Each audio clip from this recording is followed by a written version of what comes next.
Di suatu tempat di selatan Irak, ada sebidang tanah bernama Qadisiyah. Di sini, pada tahun 636 Masehi, dua peradaban bertabrakan, dua keyakinan bertarung, dua takdir dipertaruhkan. Dari utara, datang Kekaisaran Persia Sasania dengan segala kemegahannya. Gajah-gajah perang dengan haudah emas, baju besi berlapis permata, pedang-pedang panjang yang ditempa oleh pandai besi terbaik dari 3 benua. Mereka diiringi genderang yang menggetarkan jantung dan panji-panji yang berkibar angkuh di langit. Dari selatan, datang 30.000 jiwa yang tidak membawa apapun selain pedang sederhana, kuda ringan, dan satu keyakinan yang tidak bisa digoyahkan oleh gajah manapun. Mereka bukan pasukan bayaran. Mereka bukan penjajah. Mereka adalah orang-orang yang mencintai kematian, sebagaimana para raja Persia mencintai mahkotanya. Dan dalam 4 hari yang mengguncang dunia, singgasana yang telah berdiri selama 400 tahun itu patah. Selamat datang di Kisah Inspiratif. Tahun 636 Masehi, tahun 15 Hijriah. Di sebuah istana yang dihiasi permadani sutra dan dinding berlapis emas, duduklah seorang raja muda belia di atas singgasana termegah di dunia. Namanya Yazdegerd III. Ia baru saja naik tahta. Usianya masih sangat muda. Beberapa catatan menyebut ia belum genap 20 tahun. Darah mudanya mendidih, ambisinya setinggi langit. Ia adalah pewaris Kekaisaran Sasania Persia, sebuah imperium yang telah berdiri selama lebih dari 400 tahun. Wilayahnya membentang dari Sungai Nil di Mesir hingga Sungai Indus di India. Pasukannya adalah yang terkuat di dunia. Istana-istananya dipenuhi harta rampasan dari puluhan kerajaan yang telah ditaklukkan. Di hadapannya, para bangsawan, jenderal, dan penasihat bersujud. Mereka mengenakan jubah sutra terbaik, permata berkilauan di jari-jari mereka. Mereka adalah para penguasa dunia. Setidaknya, begitulah yang mereka yakini. Namun hari itu, ada keresahan di wajah Yazdegerd. Ia baru saja menerima laporan dari para pengintainya. Laporan yang membuat darahnya mendidih. "Apa katamu? Pasukan Arab itu sudah mencapai Qadisiyah?" Suaranya menggema di seluruh ruang singgasana. Para penasihat saling berpandangan. Tidak ada yang berani menjawab. Bagaimana mungkin? Bagaimana mungkin para penggembala kambing itu bisa menembus perbatasan kita? Di mana pasukan kita? Di mana jenderal-jenderal kita? Seorang penasihat tua memberanikan diri. Suaranya gemetar. "Paduka, kita telah kehilangan banyak wilayah. Al-Hirah telah jatuh. Ulais telah jatuh. Mereka dipimpin oleh seorang panglima bernama Khalid bin Walid. Kini mereka mengirim pasukan baru di bawah pimpinan Sa'ad bin Abi Waqqas." Yazdegerd memukul sandaran singgasananya. Matanya menyala-nyala. "Cukup, aku tidak mau mendengar nama-nama itu. Mereka hanyalah orang-orang miskin dari padang pasir. Mereka tidak punya baju besi. Mereka tidak punya gajah perang. Bagaimana mungkin kalian, para bangsawan Persia, gentar menghadapi mereka?" Ia teringat cerita yang selalu dibisikkan oleh para sesepuh istana tentang bagaimana dulu kakek buyutnya, Kisra Anushirwan, pernah menerima sepucuk surat dari seorang lelaki di Madinah yang mengaku sebagai nabi. Surat itu dirobek-robek dengan penghinaan. Dan lelaki itu, Muhammad Sallallahu Alaihi Wasallam, konon bersabda, Allah akan merobek-robek kerajaannya. Yazdegerd tidak percaya pada kutukan. Ia percaya pada pedang. Ia percaya pada gajah-gajah perangnya. Ia percaya bahwa kekaisaran Persia tidak akan pernah runtuh. "Panggil Rostam," teriaknya. "Panggil panglima terhebatku. Aku akan mengirimnya ke Kadisiyah, dan ia akan menghancurkan mereka semua." Rostam Farrokhzad, nama yang ditakuti di seluruh penjuru kekaisaran. Ia bukanlah bangsawan yang lahir dari keluarga istana. Ia adalah jenderal sejati, seorang prajurit yang naik pangkat melalui darah dan keringat di medan perang. Ia telah menghancurkan pemberontakan di Armenia. Ia telah memukul mundur serangan-serangan dari bangsa Turki di utara. Ia adalah benteng terakhir Kekaisaran Sasania. Tapi hari itu, saat ia melangkah memasuki istana Yazdegerd, ada sesuatu yang berbeda di wajahnya. Ada kegelisahan yang tidak bisa ia sembunyikan. Yazdegerd menatapnya dengan campuran hormat dan putus asa. "Rostam, engkau adalah pedang terbaikku. Tidak ada jenderal lain yang bisa kupercaya. Pergilah ke Kadisiyah, hentikan mereka. Aku tidak ingin melihat setitik pun debu dari pasukan Arab itu mencapai gerbang Madain." "Paduka," suara Rostam berat, "aku telah mendengar tentang pasukan dari selatan ini. Mereka bukanlah pasukan biasa." Yazdegerd mengernyitkan dahi. "Apa maksudmu?" "Mereka adalah kaum yang mencintai kematian sebagaimana kita mencintai kehidupan. Mereka berperang bukan untuk emas, bukan untuk tanah, bukan untuk kemuliaan dunia. Mereka berperang karena mereka yakin ada surga yang menanti di balik pedang-pedang kita." Hening sejenak, Yazdegerd menatap Rostam dengan tatapan tajam. "Apakah engkau takut, Rostam?" Rostam menegakkan tubuhnya. Matanya bertemu dengan mata raja mudanya. "Aku tidak takut mati, Paduka. Aku hanya ingin memastikan bahwa kita tidak meremehkan musuh. Beri aku pasukan terbaik. Beri aku gajah-gajah perang. Beri aku wewenang penuh. Dan aku akan menghancurkan mereka. Atau aku tidak akan kembali." Yazdegerd tersenyum tipis. "Itulah Rostam yang ku kenal. Pergilah. Bawa semua yang kau butuhkan. Hancurkan mereka. Dan ingatlah, nasib kekaisaran Persia ada di pundakmu." Rostam menoleh sekali lagi ke arah Takkasra, lengkungan raksasa yang menjadi simbol kejayaan Persia. Entah mengapa, ia merasa bahwa ini mungkin terakhir kalinya ia melihatnya. "Bismillah," bisiknya dalam hati. Ironis, seorang penyembah api mengucapkan nama Allah tanpa sadar. Sementara di perkemahan kaum muslimin, seorang lelaki parubaya duduk di atas tikar lusuh. Sa'ad bin Abi Waqqas, paman Nabi Muhammad SAW dari pihak ibu, salah satu dari 10 sahabat yang dijamin masuk surga. Pemanah pertama dalam sejarah Islam. Lelaki yang doanya selalu dikabulkan Allah. Ia bukanlah Khalid bin Walid yang garang. Ia bukanlah Umar bin Khattab yang tegas bagaikan baja. Ia adalah lelaki yang tenang. Lelaki yang kalau berdoa, para malaikat berebut mengamini. Lelaki yang air matanya lebih tajam dari pedang manapun. Namun ada satu masalah. Saat sedang sakit, bisul parah di tubuhnya membuat ia tidak bisa duduk di atas kuda, apalagi memimpin langsung di garis depan. Beberapa orang mengusulkan agar ia diganti, tapi Khalifah Umar bin Khattab menolak. "Tidak, Sa'ad tetap pemimpin kalian. Doanya lebih aku butuhkan daripada pedangnya," kata Umar.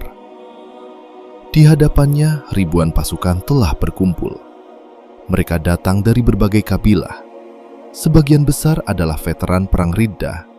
Mereka yang telah bertempur melawan kaum murtad setelah wafatnya Rasulullah Shallallahu Alaihi Wasallam.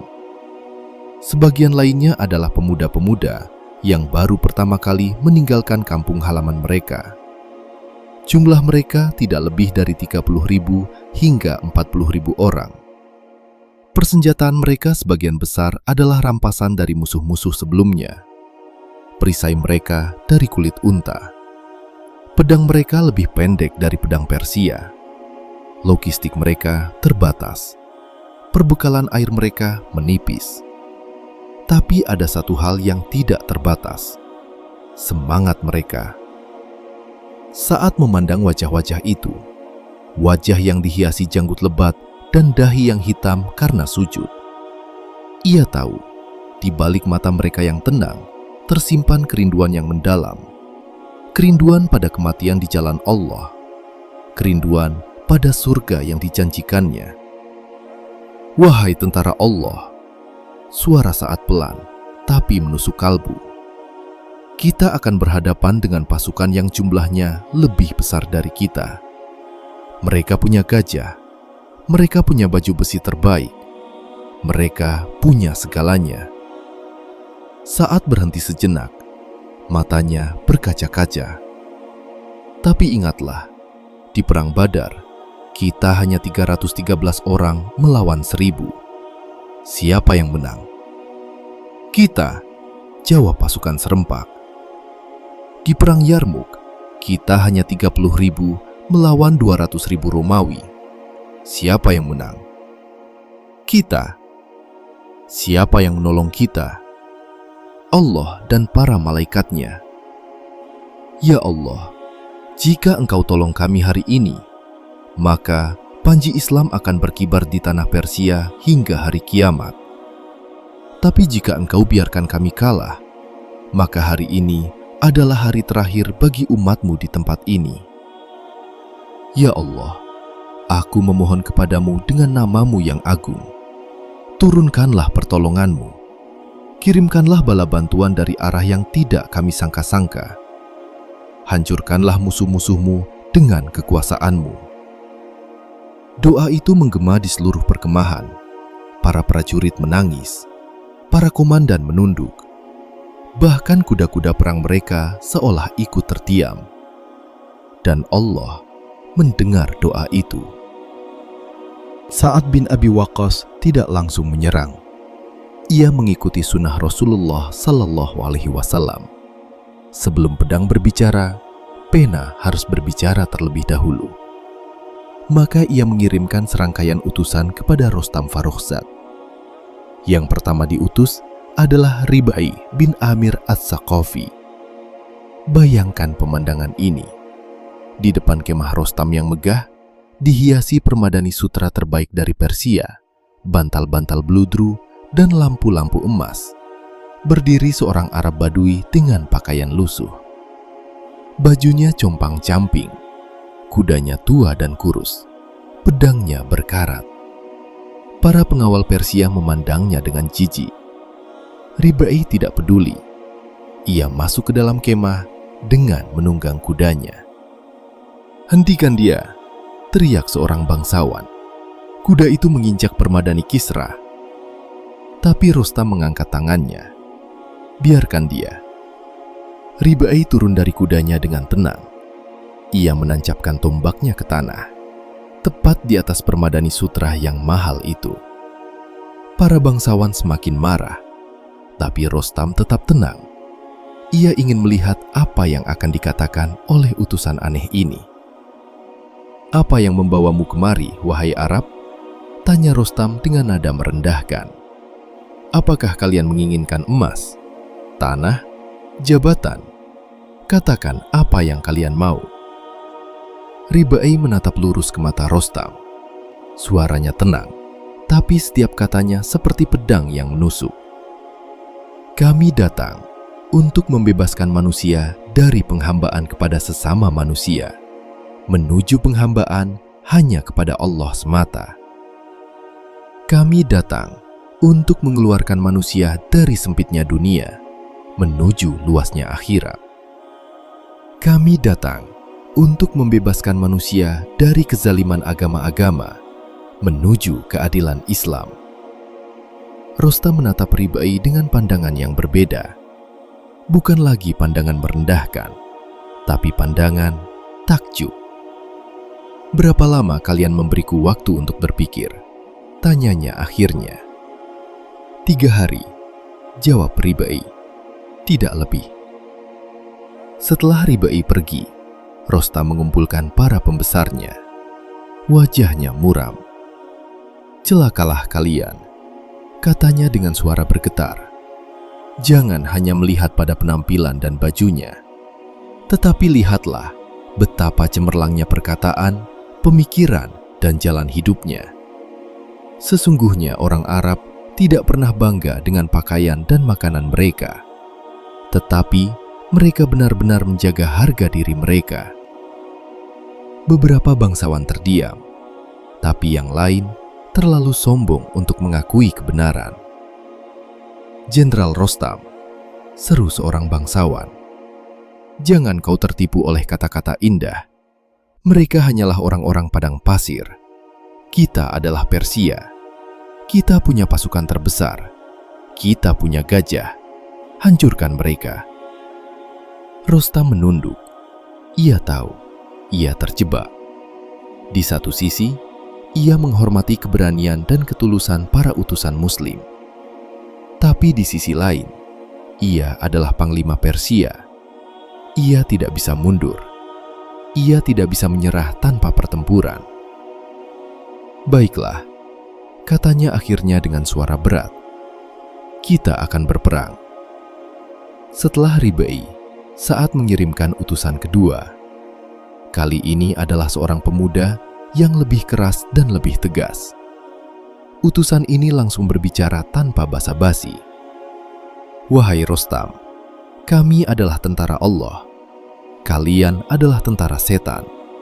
Pedang kamilah yang akan memutuskan siapa yang benar. Tapi sebelum pedang itu berbicara, terimalah Islam, maka kalian akan selamat. Atau bayarlah jizyah, maka kalian akan berada di bawah perlindungan kami. Atau pedang." Rostam tersinggung dengan nada bicara utusan ini. Ia menjawab dengan nada marah. "Pergi, kembalilah kepada tuanmu dan katakan, besok pagi kami akan menghancurkan kalian." Utusan itu tersenyum tipis. "Baiklah, sampai jumpa besok di medan perang." Kemudian datang utusan ketiga. Kali ini saat mengirimkan seorang sahabat yang lebih diplomatis. Ia membawa hadiah, pedang, kuda, dan beberapa perlengkapan perang. "Ini hadiah dari saat untukmu, wahai Rostam," katanya. Rostam memandang hadiah itu. Pedangnya sederhana. Kuda itu bukan kuda perang yang gagah. Perisainya terbuat dari kulit unta. "Apa maksud ini?" tanya Rostam. "Saat ingin engkau tahu, kami tidak datang untuk menjarah. Kami datang dengan membawa pedang, bersedia untuk berdamai. Tapi jika kau menolak, pedang ini akan menjadi saksi siapa yang benar." Rostam menghela napas panjang. Ia tahu, tidak ada jalan kembali. Perang tidak bisa dihindari. "Katakan kepada Sa'ad," suaranya berat, "kita akan bertemu di medan perang." Hari pertama pertempuran Qadisiyah dimulai. Pasukan Persia di bawah komando Rostam Farrokhzad membawa segala kemewahan militernya. Kavaleri berat dengan baju besi lengkap, infanteri dengan perisai baja raksasa, dan yang paling menakutkan, 30 ekor gajah perang. Gajah-gajah ini adalah mesin perang paling mengerikan di zamannya. Tubuh mereka dilapisi baju besi. Di atas punggung mereka, sebuah haudah, kereta kecil dipasang. Di dalamnya, para pemanah elit Persia siap menghujani musuh dengan anak panah. Ketika genderang perang ditabuh, gajah-gajah itu mulai bergerak. Pasukan Muslim tidak siap. Kuda-kuda Arab yang biasanya tangguh di padang pasir menjadi ketakutan begitu melihat makhluk raksasa itu. Mereka meringkik, melemparkan penunggangnya, dan lari tunggang langgang. Formasi Muslim porak-poranda. Pasukan Persia bersorak. Mereka melihat kemenangan sudah di depan mata. Di tendanya, Sa'ad bin Abi Waqqas menyaksikan semua ini. Wajahnya pucat karena sakit, tapi hatinya tetap teguh. Air matanya mengalir, tangannya terangkat ke langit. Ya Allah, Engkau Maha melihat, Engkau Maha mendengar. Jangan biarkan mereka hancur, turunkanlah pertolongan-Mu. Hari kedua lebih parah. Gajah-gajah Persia terus mendesak. Tidak ada yang bisa menghentikan mereka. Panah-panah Muslim memantul dari kulit tebal mereka.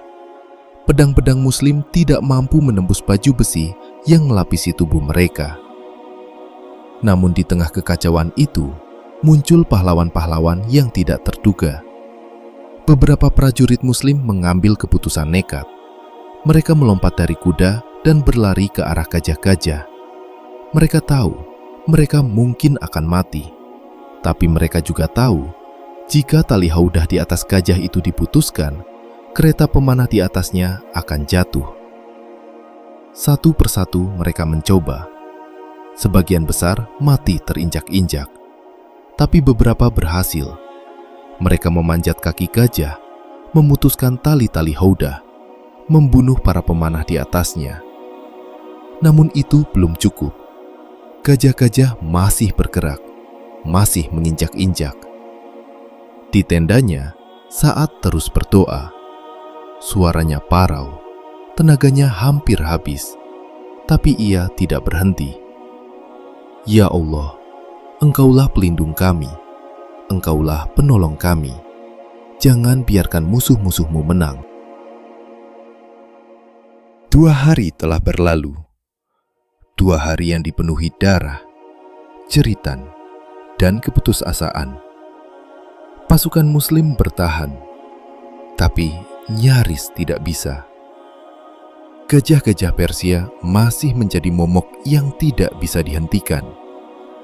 Setiap kali mereka menyerbu, barisan Muslim buyar. Setiap kali mereka mengaum, kuda-kuda terbaik pun lari tunggang langgang.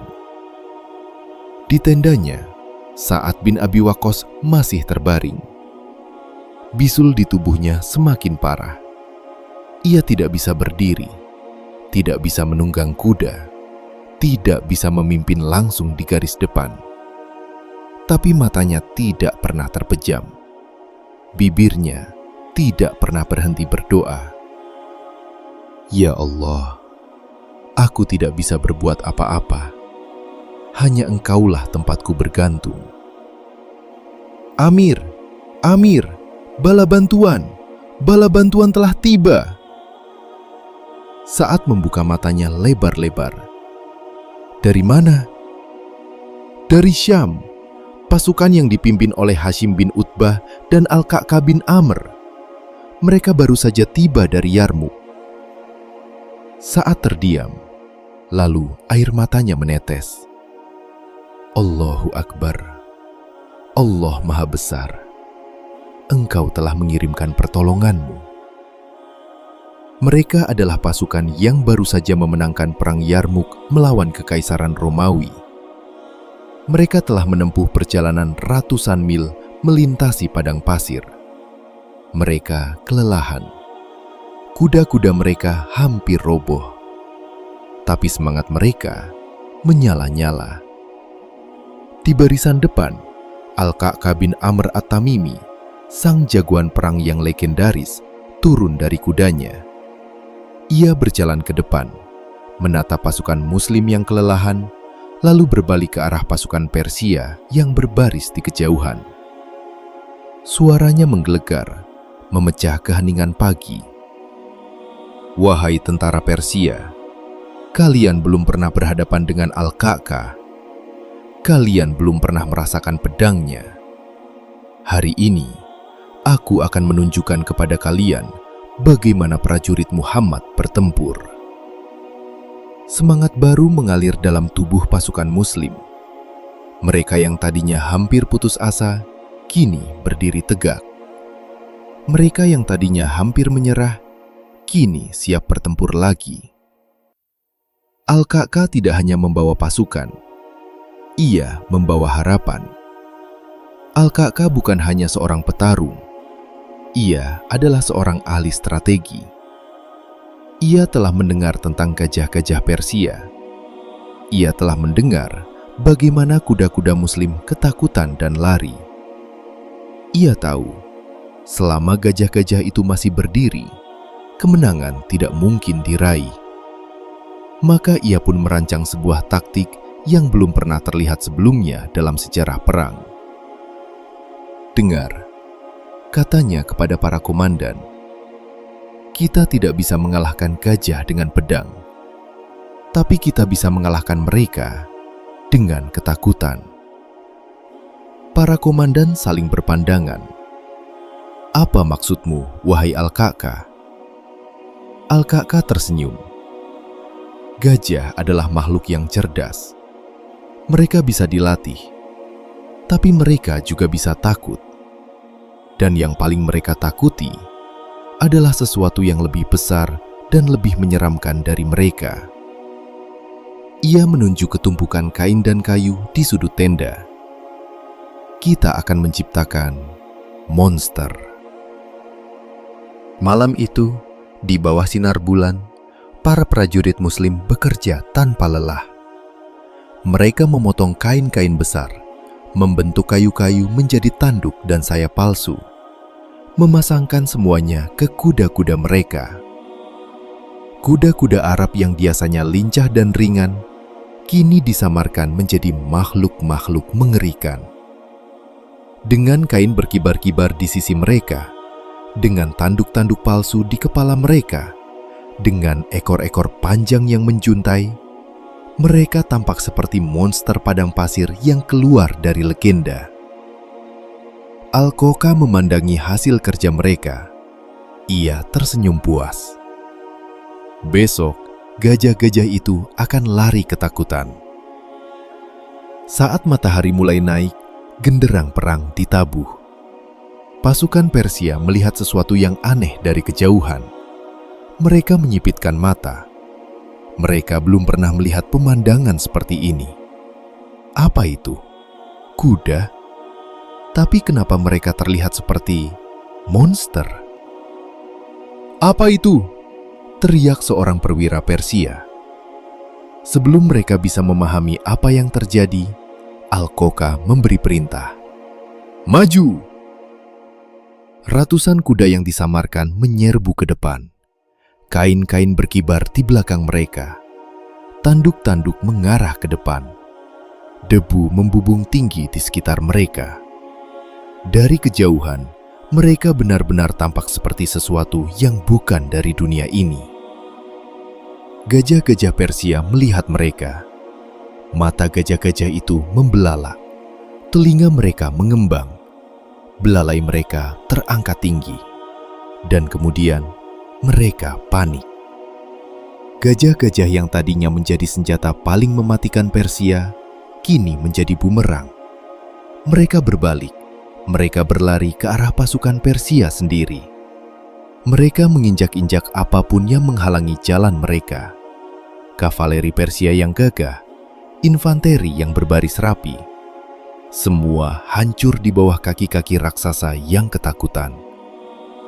Lari, lari! Gajah-gajah itu menyerang kita! Teriak para prajurit Persia panik. Barisan Persia yang tadinya rapi dan mengancam, kini kacau balau. Mereka bukan lagi pasukan. Mereka adalah kerumunan yang berusaha menyelamatkan diri. Al-Ka'ka melihat ini. Ia mengangkat pedangnya. Allahu Akbar! Serang mereka sekarang! Pertempuran tidak berhenti saat matahari terbenam. Malam itu, kedua pasukan terus bertempur di bawah sinar bulan. Dalam sejarah Arab, malam itu dikenal sebagai Lailatul Harir, malam yang penuh pekikan. Malam di mana suara pedang beradu, jeritan kesakitan, dan teriakan takbir bercampur menjadi satu simfoni kematian. Al-Qoqa memimpin serangan tanpa henti. Ia bergerak dari satu sisi ke sisi lain. Setiap kali ia muncul, pasukan Muslim bersorak. Setiap kali pedangnya berayun, musuh tumbang. Rostam Farokhzad dari tendanya menyaksikan semua ini. Wajahnya pucat, tangannya gemetar. "Apa yang terjadi dengan pasukanku?" teriaknya. "Kita punya lebih banyak tentara. Kita punya gajah. Bagaimana bisa kita kalah?" Tidak ada yang berani menjawab. Hari keempat tiba. Hari yang akan dikenang sepanjang sejarah. Saat fajar menyingsing, sesuatu yang aneh terjadi. Angin dari selatan mulai bertiup. Perlahan pada awalnya. Lalu semakin kencang. Semakin kencang. Hingga akhirnya menjadi badai pasir yang dahsyat. Badai itu membawa pasir dan debu tepat ke arah wajah pasukan Persia. Mata mereka perih. Mereka tidak bisa melihat. Formasi mereka yang tersisa porak-poranda. Tenda-tenda mereka robek diterpa angin. Panji-panji kebesaran Persia roboh satu persatu. Di pihak Muslim, anehnya, badai itu tidak mengenai mereka. Angin bertiup dari belakang mereka, mendorong mereka maju. Seolah-olah alam itu sendiri sedang berperang di pihak mereka. Al-Qaqa berdiri di tengah badai. Ia menatap langit. Air matanya mengalir. "Inilah pertolongan Allah," bisiknya. Lalu, ia mengangkat pedangnya dan berteriak, "Allahu Akbar! Inilah saatnya! Serang! Serang mereka sampai habis!" Rostam Farokhzad tahu, semuanya telah berakhir. Ia melihat pasukannya hancur. Ia melihat gajah-gajahnya berbalik menyerang mereka sendiri. Ia melihat badai pasir menghancurkan formasi terakhirnya. Ia melihat panji-panji Persia roboh satu persatu. Dan ia memilih untuk lari. Panglima terhebat Persia, benteng terakhir Kekaisaran Sasania, jenderal yang diandalkan oleh Yazdegerd III untuk menyelamatkan kerajaan, kini berlari menyelamatkan diri sendiri. Rostam mencapai Sungai Atik. Airnya keruh, berarus deras. Ia menjeburkan diri. Baju besinya yang berat menyeretnya. Ia berenang dengan susah payah. Satu tangannya mendayung, satu tangannya berpegangan pada pedangnya. Ia hampir sampai ke seberang, hampir selamat. Tapi, seseorang melihatnya. Hilal bin Ulafah, seorang prajurit Muslim biasa, bukan komandan, bukan bangsawan, hanya seorang prajurit yang bertempur dengan gagah berani. Ia melihat sosok Rostam berenang di sungai. Ia tidak tahu siapa dia. Tapi, ia melihat baju besinya yang berlapis emas. Jelas, itu bukan prajurit biasa. Tanpa ragu, Hilal melompat ke dalam sungai. Air sungai bergolak. Dua tubuh bertabrakan. Rostam mencoba melawan, tapi ia kelelahan. Baju besinya terlalu berat. Tangannya yang tadinya menggenggam pedang, kini hanya bisa meronta. Hilal mendekat. Pedangnya terhunus. Satu tebasan keras, kepala Rostam Farokhzad terputus dari tubuhnya. Hilal bin Ulafah bangkit dari air. Di tangannya yang terangkat tinggi, tergenggam kepala sang panglima terhebat Persia. Darah menetes. Air sungai di sekitarnya berubah menjadi merah. Ia berteriak sekencang-kencangnya, "Demi penjaga Ka'bah, aku, Hilal bin Ulafah, telah membunuh Rostam." Para prajurit Persia yang masih bertempur berhenti. Mereka menoleh. Mereka melihat sosok Hilal bin Ulafah berdiri di tepi sungai. Mereka melihat kepala Rostam di tangannya. Dan seketika itu juga, semangat mereka hancur total. Rostam telah mati. Panglima kita telah mati. Mereka melemparkan senjata, melemparkan baju besi, berlarian tanpa arah. Sebagian besar tewas dibunuh oleh pasukan Muslim yang mengejar. Hanya sebagian kecil yang selamat, dan banyak di antara mereka kemudian memilih memeluk Islam. Pertempuran Qadisiyah telah berakhir. Dari sekitar 30.000 hingga 40.000 pasukan Muslim, lebih dari 8.500 orang gugur sebagai syuhada. Mereka gugur dengan senyuman di bibir. Mereka gugur dengan keyakinan bahwa surga telah menanti. Dari sekitar 120.000 hingga 200.000 pasukan Persia, lebih dari 40.000 orang tewas. Sisanya lari tunggang langgang, tercerai-berai, tidak pernah kembali. Sa'ad bin Abi Waqqas yang masih terbaring lemah karena sakitnya, meminta dibawakan kertas dan tinta.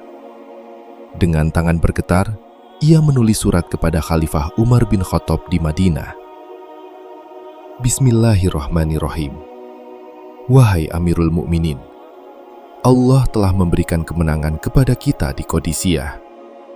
Setelah 4 hari pertempuran yang dahsyat, setelah gajah-gajah mereka menyerbu kami dan nyaris menghancurkan kami, Allah mengirimkan pertolongannya. Rostam Farozat, panglima terhebat Persia, telah tewas. Kepalanya dipenggal oleh Hilal bin Ulafah. Pasukannya hancur. Kekaisaran Persia kini terbuka lebar di hadapan kita. Doakan kami, wahai Amirul Mukminin. Doakan para syuhada yang telah mendahului kita. Semoga Allah menerima darah mereka di jalannya. Setelah Qadisiyah, tidak ada lagi yang bisa menghentikan pasukan Muslim. Mereka bergerak ke utara, menaklukkan satu demi satu kota Persia.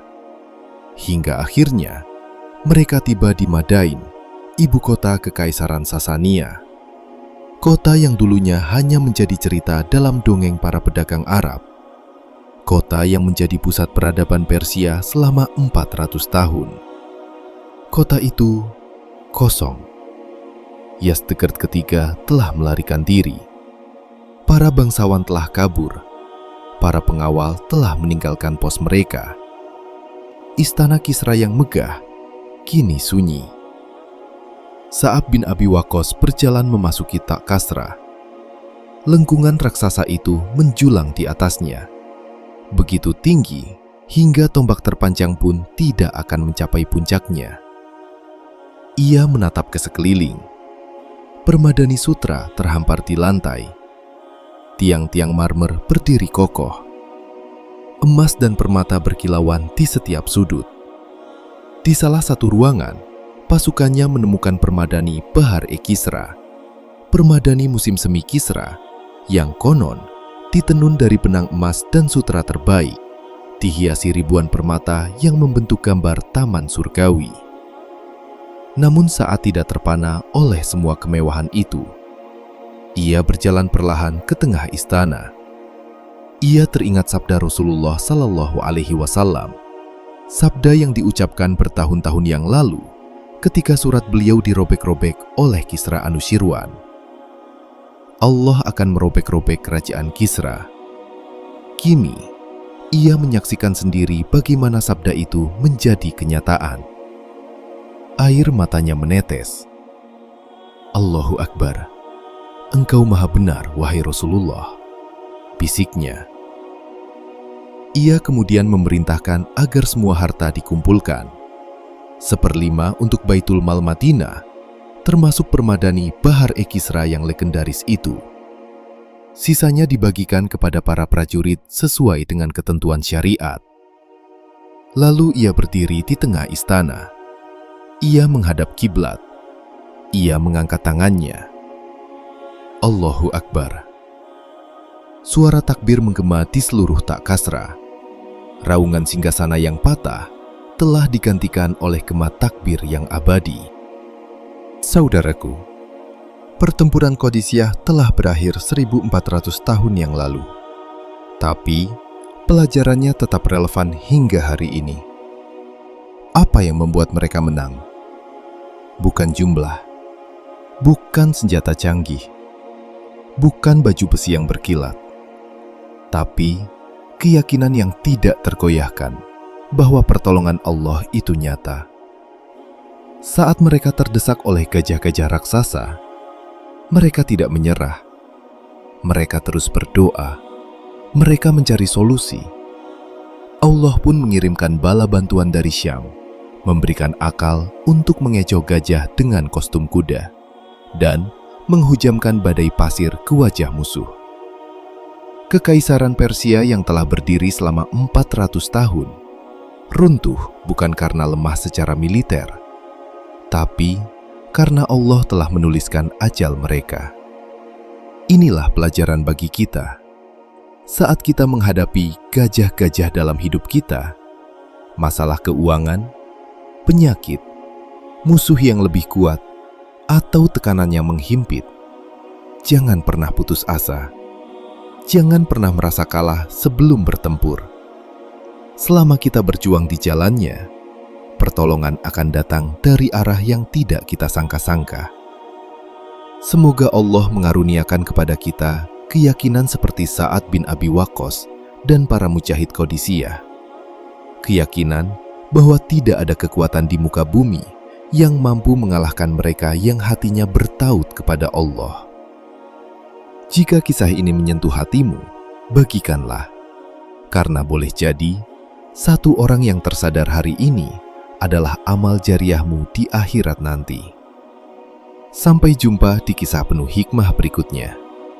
Assalamualaikum warahmatullahi wabarakatuh.